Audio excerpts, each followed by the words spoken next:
Depuis que Wang Lijun, ancien chef de la police de Chongqing, était allé chercher asile au consulat américain à Chengdu le 6 février, le monde extérieur n'a plus entendu parler de lui, si ce n'est qu'il était assigné à domicile.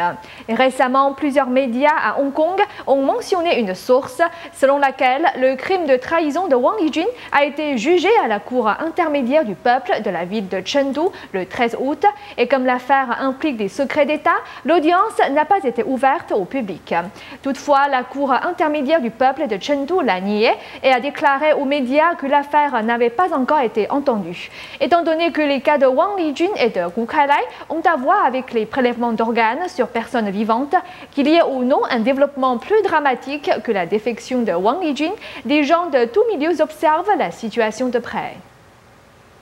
Selon des informations rapportées exclusivement par le journal The Epoch Times, une fois sorti des bonnes grâces de Bo Xilai, Wang Lijun s'est réfugié au consulat des États-Unis afin de sauver sa vie. Dans l'information qu'il a fournie aux hauts fonctionnaires américains était inclus la corruption au sein des hautes autorités du PCC, le coup d'État de Bo Xilai et une quantité d'informations internes sur la répression des pratiquants de Falun Gong, y compris les prélèvements des organes de ces pratiquants de leur vivant. Le professeur Jiang Zemin de l'Université du Sud-Est en Chine continentale pense que la principale raison pour laquelle le procès ne serait pas rendu public est qu'il implique les prélèvements des organes de personnes vivantes. Prélever des organes sur des personnes vivantes est certainement un secret d'État. Ce n'est pas quelque chose qu'ils vont rendre public, donc cette affaire sera jugée secrètement.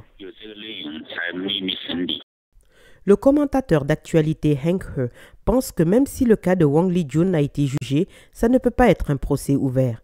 Donc la Cour ne l'accusera pas d'avoir participé à prélever les organes de pratiquants de Falun Gong de leur vivant, parce que la révélation de ces crimes provoquerait l'effondrement du PCC.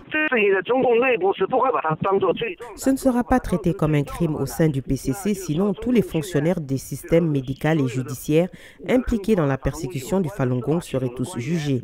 Le système entier du PCC s'effondrerait. Le PCC s'effondrerait. Le journal Mingpao a cité une source selon laquelle Wang Lijun serait impliqué dans plus qu'un seul crime, hors d'atteinte de la sécurité de l'État. Il serait aussi suspecté de divulgation de secrets d'État et serait passible d'un emprisonnement à vie. Nouvelle NTD.